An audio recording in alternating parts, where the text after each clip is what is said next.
All right. So yesterday was NBL Free Agency Day 1. It officially started. We are fully in the off season now. We are dealing with everything that's going on. Players are signing in different places. Players are leaving other places. So let's get into all the recap that happened yesterday.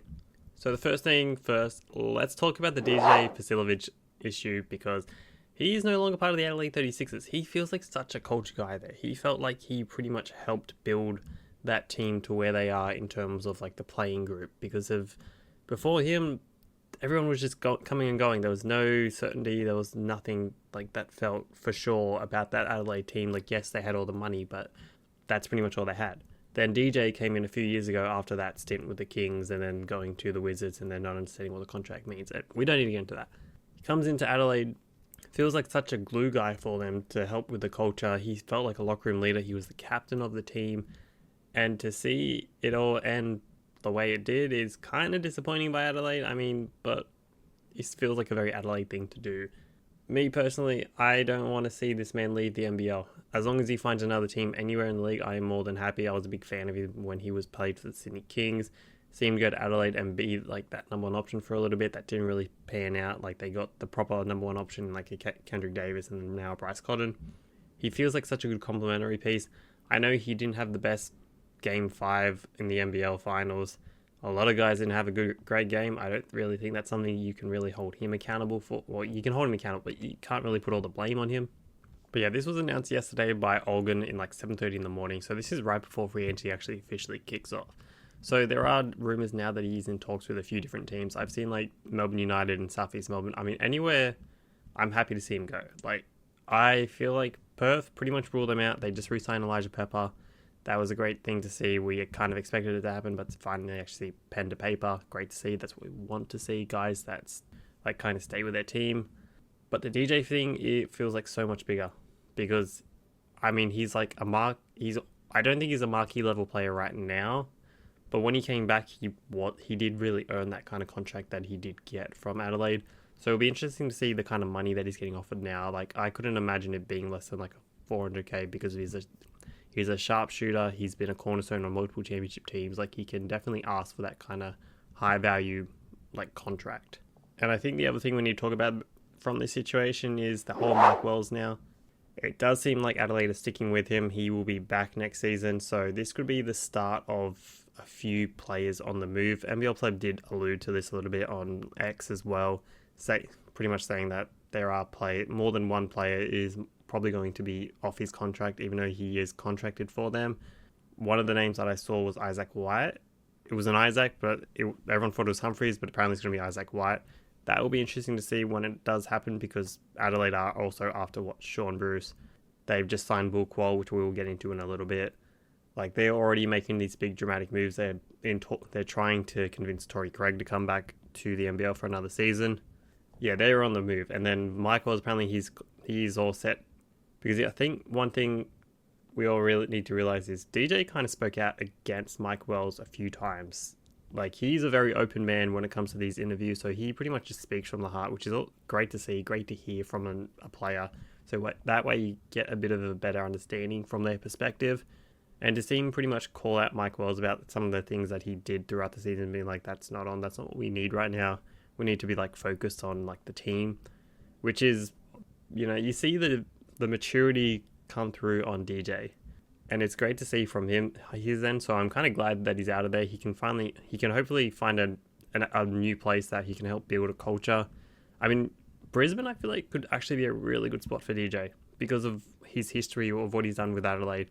He's come from the good culture that was in the Sydney, and now like if he gets to another team that kind of needs that right now, I feel like Brisbane could be a good spot for him, especially Will Weaver. I know he wasn't really a part of the Will Weaver run. He came around the Chase Buford time, like in charge of the Sydney Kings, but still, like he came from the ramifications of a Will Weaver in the Sydney organisation. So I feel like he could be a good connecting point for the Brisbane Bullets.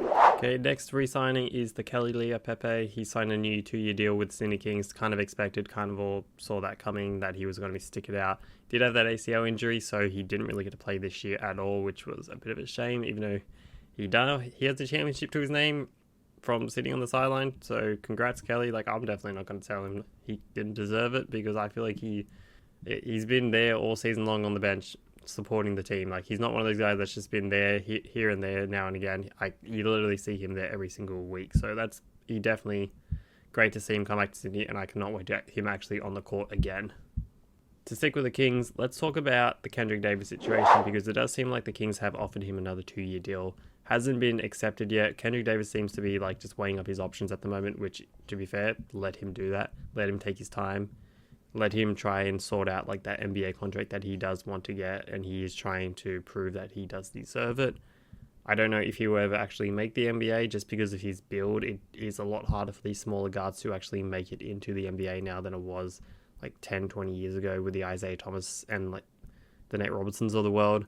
So to see somebody who's like actual under 6 foot get into the league, it will be very hard. His play style does say that he could be a backup point guard in the NBA, the way that he can score, the way that he can facilitate as well, which is what you kind of want from a backup point guard. So I do hope that he gets at least a chance, because they were, according to Olgun and Peter Hooley and like the Marketplace guys, there were like 10-day contracts on the table, but because the season ran so long, he didn't really get to take advantage of that. So I do see a world where he thinks, oh, if I just stick in the G League for a year, see what happens, I could get offered a 10-day, I could get offered a 2-way. He's only 25, 26 or something, so he's definitely at that age. So as much as I don't want to see him go from Sydney, if it means he's getting a proper opportunity in the NBA, then let him go for it, let him see what happens, and then if things don't pan out next year, let him come back to Sydney, let him come back to the NBL, we will happily take him back. Okay, now let's talk about the Bul Kuol situation, because he did not, it was the mutual thing, did not pick up with Sydney because he was a marquee level player. They did pay him a lot to come to Sydney. He's been here for 2 years, he's currently recovering from an ACL injury, he won't be back till the end of November, so to see him leave the team is it is a real shame, because I feel like we got the best of Bul Kuol this year. Like, he had a bit of a slow start last year, he had a few injury niggles, and now that he was fully healthy, you could see the impact that he had on the court. He came 4th in DPOY voting. He definitely was one of the better defensive players. He knew how to lock down Bryce Cotton. Now he's going to Adelaide to pretty much help the man that he was stopping. That feels like a poetic thing or whatever, but it is a shame to see him leave. It is a shame to see, like, we never got to see the full Bul Kuol in Sydney, but you know what, if he's getting offered a decent bag there, I say let him go for it. We're hoping to bring back Michael Malowich, but I have seen reports saying that he kind of wants to spread his wings elsewhere, which is a shame, but I kind of get it as well. You don't want to just be, pigeonholed into a position. And then they started bringing up these reports of Jalen Galloway. I'm like, do not tease these Sydney fans right now. Jalen Galloway is not going anywhere. We will not let him leave this team. Like, you can't just gut the team after winning a championship, Gorge. You can't do that to us. So to see Bul Kuol leave, it is a shame, but I kind of get what he's thinking in his mind, that he thinks Adelaide might have a better chance this year, which, I'll be honest, even though Kings just won the championship, my pick for next year would be Adelaide as of right now, just the way that they're doing things. I mean, even with losing DJ, you do pick up Bul Kuol, who kind of plays better alongside a Bryce Cotton than DJ does, because DJ kind of likes the ball a bit more now than what he used to, where Bul Kuol is happy to just sit in the corner, shoot the threes, defend the best player, get in foul trouble, the whole Bul Kuol experience. Alright, now let's talk about Joe Ingles, because he's been rumoured to the NBL for years, and now it seems like it's closer than ever. He's currently still playing the NBA, he's playing for the Timberwolves, so he's got a playoff match pretty much starting tomorrow. So he won't be, he's a name that's out there right now that won't really get a deal done for at least a month or something. Kind of like how Delhi was a few years ago when he came to Australia after playing for the Bucks and Cavs and everything. So I feel like it's going to be a very similar situation. From the reports, I know initially it was Adelaide that were the favourites, because he's from Adelaide and they're doing everything they can to throw as much money at him for him to come. But apparently he's more interested in coming to Melbourne United, which I'm kind of glad. I mean, I don't think he should go to Melbourne United, honestly. Yes, let's put 38-year-old Joe Ingles next to 38-year-old Chris Goulding or however old they are, close to 40. That will be fine. I don't think it will. I've also seen things like the Hawks are looking at him. I've seen, Adelaide, obviously, Perth. I'm assuming every team is at least asking about Joe Ingles. I would love for him to come. I mean, Sydney, get him back, get the band back together, get Delhi, Andrew Bogut, come out of retirement for a season. Just get the Boomer squad, the old timers. I think it will be fine. I don't know. As long as he comes back to any NBL team, I'm not really going to complain because I'm just happy to see that man like put on an NBL team to end his career. I really like how these Boomers are coming back to the NBL to finish off the career. Hopefully Dante Exum, Duopre, if you guys are next, hopefully sometime soon, but we will see. Anyway, these are all just like initial reports, so there's nothing foolproof about what his plan is or what he's actually going to do. We will wait and see. The next report that we're going to talk about is the fact that Sam Waterberg is not returning to Cairns. He will be finding a new home. It may be in the NBL, it may not be in the NBL. We don't actually know. He may go chase that big bag in like Japan or something because he's 7 foot and Japan loves the big boys from Australia. But the reports from the NBL teams that are interested, it is pretty much Melbourne United have the most interest in Sam Waterberg right now. Waterberg, big injury history, bit concerning for the team and everything, like Sam in general. Hopefully he does finally get healthy. We've seen times where players from Cairns just can't get healthy, but then they move on and then they have a bit better health luck. Bulkwell unfortunately didn't get that, but Sam Waterberg might, maybe, who knows. As long as he stays in the league, I'm more than happy for him to go play for Melbourne. I'm not really one of those guys that's like, no, he can't play for a specific team because I don't like that team. I don't have a problem with any team. I quite like as long as every team is actually at least competitive. I think that's great for the league. I try to be as positive as possible, but as long as Sydney are doing all right. I mean, I'm usually pretty positive as long as Sydney are doing all right. But when Sydney are not doing all right, I'm positive on every other team except Sydney. I will be as critical as everyone. But yeah, Sam Waterberg, please stay in the NBL. It's always great for these guys to stay. Like, there's more money going into the league as well, so hopefully, like, these owners are more than happy to pay a bit bigger of a budget to get these guys to stick on home soil. Okay, we will talk about Tanner Krebs, but there's not a whole lot of information out about him right now. This is just going off the reports that's from the Marketplace show. NBL actually did a full thing on their website about it, so I'm just like looking through that to try and see everything so I don't miss anything. So if I miss something, blame the NBL, do not blame me. Next up, let's talk about Tanner Krebs because there are teams that are interested in him. Melbourne obviously want to bring him back. I don't blame Melbourne. I feel like they should do everything they can to bring him back. He was one of the few bright spots in the team, especially now that Finn Delaney is not returning and he's going to go overseas. So if you can retain one of your main guys, that were one of the positives. I say do everything you can. I don't think he's not a marquee level player, but he's still a damn good role player for the league. But it does look like Sydney and Southeast Melbourne are circling him as well, especially now that the fact that Sydney have lost a fair few players coming into this offseason after winning a championship. And, Tanner Krebs got a good relationship with Delhi. Is that going to be the tipping point? Or does he want to stay in Melbourne and maybe go to the crosstown rivals to the Phoenix? He might. I mean, I think another thing that we need to think about with Melbourne is Dean Vickerman actually going to be there next season? Because there have been rumours in the past that he might go look elsewhere for Japan, like opportunities that he's had interest in the past, but he's kind of just wanted to stay put for the time being until he's put Melbourne in a spot to continue without him. This might be the season where he decides to pull the trigger. No one actually knows yet until it's fully confirmed that he will be here next season, but there haven't actually been these proper confirmations yet. All right, let's talk about the Brisbane Bullets. Let's talk about Sam McDaniel. He is returning to the team on a new 2-year deal. Hopefully he gets healthy. Hopefully the Will Weaver effect helps him and he does show the potential that he's shown in the past, because I do like Sam McDaniel when he's on the court. He's just rarely on the court. It's so tough to see and you just want to see him there to do his best and do everything that he can do. And now let's talk about another Queensland team. Let's talk about the Cairns Taipans because there are reports. Well, Olgun is reporting that Keanu Pinder may return to Cairns. Cairns are getting the money to somehow pay for him and Jack McVeigh. Where are they getting this money? Is there a secret private investor that they just don't want to put their name to it yet until Cairns are successful? Who knows? But you know what? If he returns to the league, I'm more than happy for Pinder to return to Cairns. He had his best season there. He was like an MVP candidate. And if he can return to the league, like, it's great. If he goes back to Cairns, even better, because I think he will really help Cairns be competitive. Him and Jack McVeigh feel like a really fun front court duo. And especially if you can bring that proper Australian marquee centre in, it helps your like roster construction so much. And especially somebody who's typically healthy for the most part. Like, he's had niggles, but he's never been like a major missed time like a Sam Wardenberg, which would be great for for Cairns.